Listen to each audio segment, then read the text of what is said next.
I have a confession to make. I never imagined that this Muguka story is a big story. Indeed, in my opinion, let me be very honest, I was sure there's no story. But I'm very grateful to one of my subscribers who has insisted that I follow up on this story.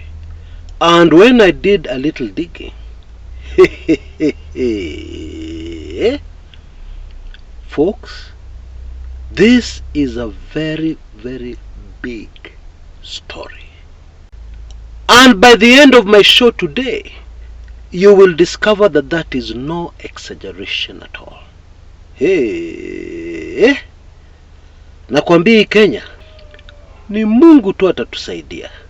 Over the years, I have prided myself in having a nose for big stories, long before they break. And so surely I should have smelt a rat when all the 4 coastal counties, Jumuiya ya counties za Pwani, all woke up one morning and started speaking in the same voice about Muguka. I should have been suspicious. I mean, that is not normal.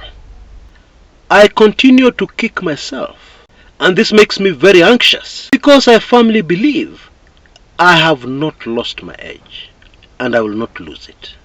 But in a nutshell, this Muguka development is the most dangerous news that has broken in Kenya this year. It is so serious that if those behind it get their way, then this is going to affect us for a long time to come. All of us, not only the Mombasa counties. But I'll come back to that shortly. First of all, I would like to look at a small story about how things have come back to haunt somebody who did something which was not nice. Actually, something that is much more than criminal. Not so long ago, in August 2022, when all of us were looking forward to a free, fair election, and many of us went out to cast our vote, Rosafi, some evil people behind the scenes had hatched a plan to steal votes and give us election results that did not make sense. Still don't make sense, will never make sense. Of course, these people included a foreigner, a Venezuelan called Bwana Kamango. And one of the things they did was to steal a huge chunk, about 47% of the vote, from the Mount Kenya region. The truth of the matter, of course, is that Raila Odinga won Mount Kenya. Anyway, this action that won William Samoei Ruto the presidency has come back to haunt this administration big time. You see, those close to Ruto are very angry. They're livid. But unfortunately, they cannot tell you the truth, what it is that makes them so angry. They're in that crazy position where if they tell you the truth about why they're angry, what is the source of their anger and rage, they will also sell out themselves and tell you the truth of what they did, which they can't. The truth of the matter is that we had some very noisy young people in the Mount Kenya region opposed to former President Uhuru Muigai Kenyatta and the handshake. But it seems that many of these youngsters were not registered voters. And those who were did not turn up to cast their vote. We all saw photographic and video evidence in the media that told us conclusively there was a very low turnout in the Mount Kenya region on August 2022 when Kenyans went to the polls. And many of those who turned up were older Kenyans, Uhuru Kenyatta people who voted Raila. If truth be told, Ruto handlers were very disappointed with the votes they received, the real votes they received from Mount Kenya. Despite all the heavy investment, all those meetings in Mount Kenya, all that money spent in Mount Kenya, it did not bring in a return worth looking at. That is the truth. And so, although the official results say that almost half of the votes that got Ruto to State House were from the Mount Kenya region, that is not the reality. And so let us put ourselves in the shoes of the UDA for a moment. How dare they? Kwani hao ni nani? What are they saying? What rubbish are they saying? They did nothing or close to nothing to make Ruto president. And yet they're making so much noise, including Bwana Rigathi Gachagua.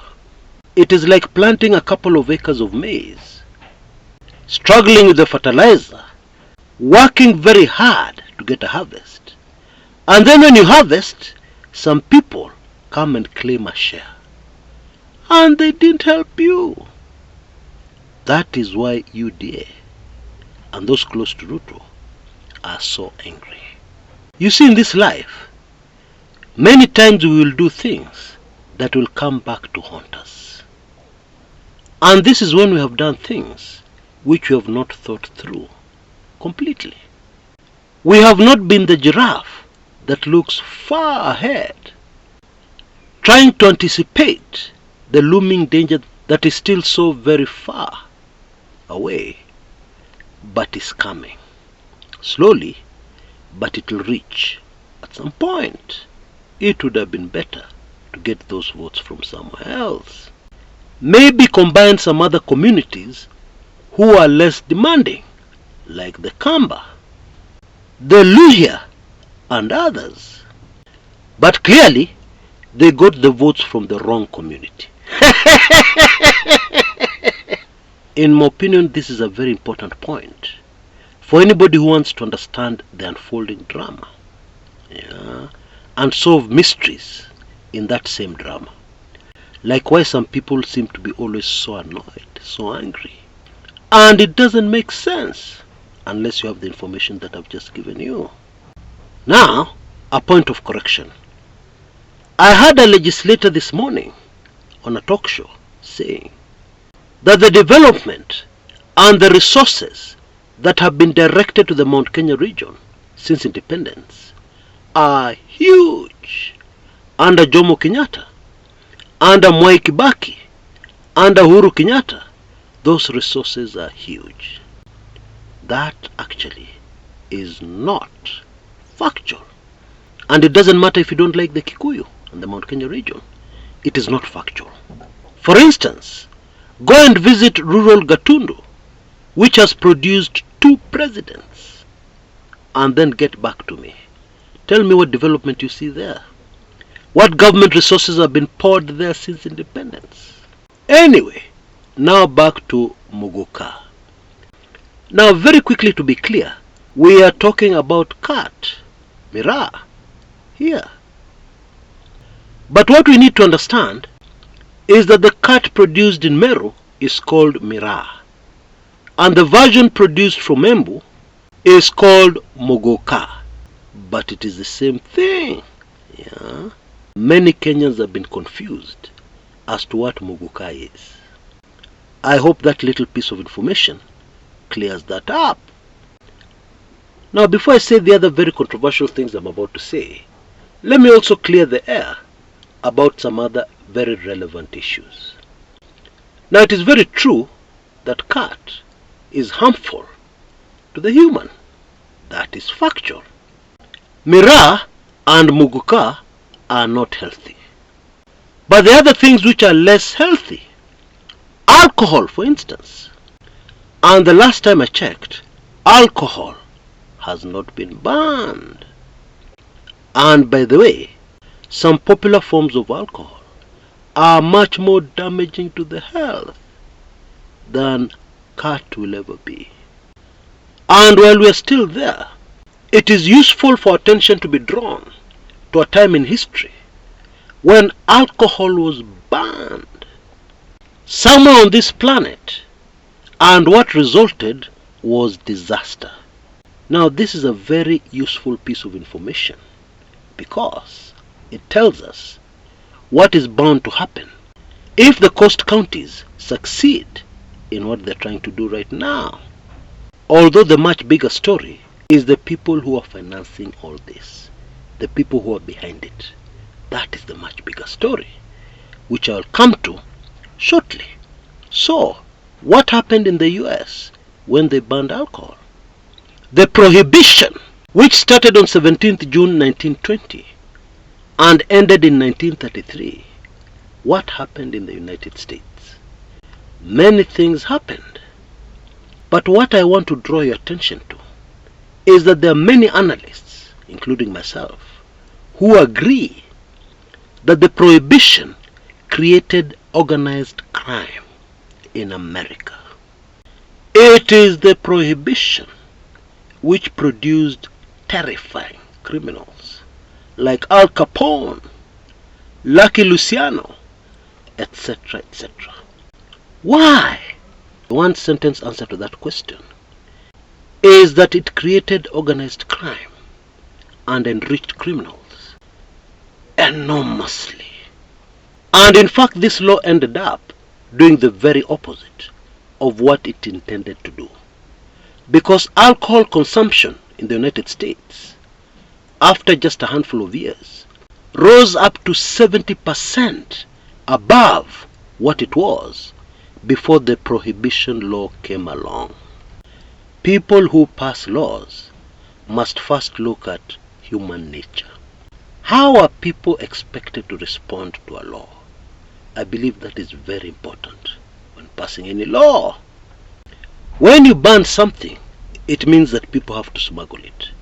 And immediately the first thing that happens is that the price of that commodity shoots up.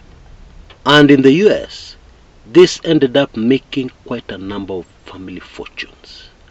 There are so many big respectable families in the US today whose wealth can only be traced back to the Prohibition era. To put it in Kenyan language, the grandfather made money out of smuggling chang'aa. And this grew the huge family fortune that the great-great-grandchildren are enjoying today and showing off with. Bila kizungu mingi, one of the consequences we should expect if this ban goes ahead is serious organized crime, people making huge fortunes overnight, etc., etc. Now, I have a theory that will just blow your mind. I believe that the main financiers, the main people behind this very sudden move in Kenya, the intention is exactly this. Yes, you heard me right. But let me back up a little so that you understand where I'm coming from. We have these organizations called NGOs, and I believe we all have an idea of how NGOs get financing for their projects. For instance, there was a time in Kenya when we had many donors willing to throw huge sums of money into HIV/AIDS related NGOs. And people like Raphael Tuju made their fortune in that era. They made a lot of money. Actually, the easiest way of understanding this is that a non-governmental organization thrives by discovering where the donors are focusing on and designing programs that will attract those funds. It's that simple. And so in that context, over the last couple of years, we have had a lot of funding going into programs, mostly research, related to Muguka, which to me is very strange. Our coastal counties have other much more pressing issues that funding should go into for any donor who is concerned about our coastal region. Serious drug addiction, which is not Muguka related, for instance. And then there's something else. When Mombasa County banned Muguka, some of the producers in Embu went to the High Court and they got an order to stop the ban until July 8th, 2024. Now what happened shortly after that is what is of great interest to me. Kwale County moved very quickly at lightning speed and increased the charges on each lorry entering the county carrying Muguka from 10,000 Kenya shillings to 300,000 Kenya shillings. Now, this had to pass the county assembly. Now in parliament and in a county assembly, how do you get something passed at lightning speed? The answer is simple. You pour money. In case you didn't know, when a bill or a law is dilly-dallying in the National Assembly or in some county assembly, then you can be sure hapo hakuna pesa. And so the question has to be, where did this money come from that poured at the Kwale County Assembly to get this thing done so quickly? I believe I have now convinced you that this thing is financed. In fact, it is heavily financed by very deep pockets. And of course, whoever is financing this is also helping the government. How? By dividing people. Divide and rule. In fact, many Kenyan analysts have always been talking about distractions. Kenyans' attentions being distracted somewhere else so that something evil can be done. They have been talking about that a lot.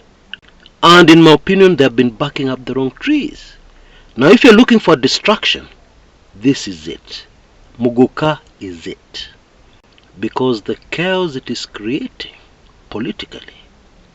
Because remember, there are so many Kenyans in Embu and Meru whose only livelihood is the Muguka. What will happen to those people if the bans are upheld? Now don't get me wrong, so let me be crystal clear. Alcohol and Muguka are definitely harmful to the health. But the way to deal with this problem, as history has shown us and taught us very clearly, is not by banning them. You won't get anywhere with that. In fact, when you ban them, you're actually promoting them. If I was a Muguka farmer, I would be rooting for the bans to go ahead. Why? Because it would guarantee me serious, huge profits in future. Definitely.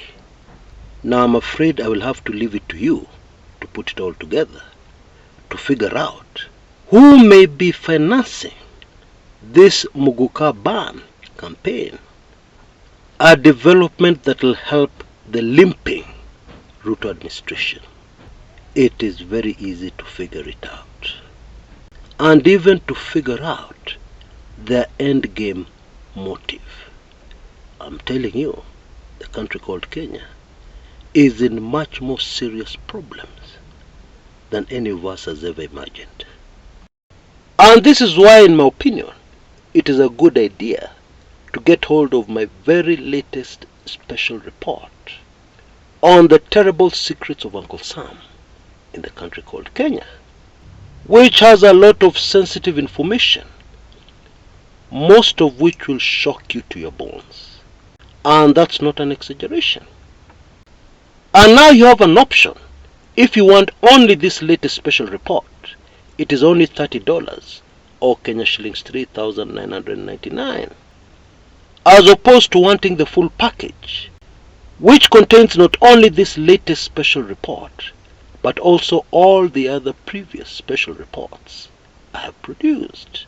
Yeah, and for that, the cost is still Kenya shillings 4,999 or $38. Now you can see details on your screens right now on what you need to do.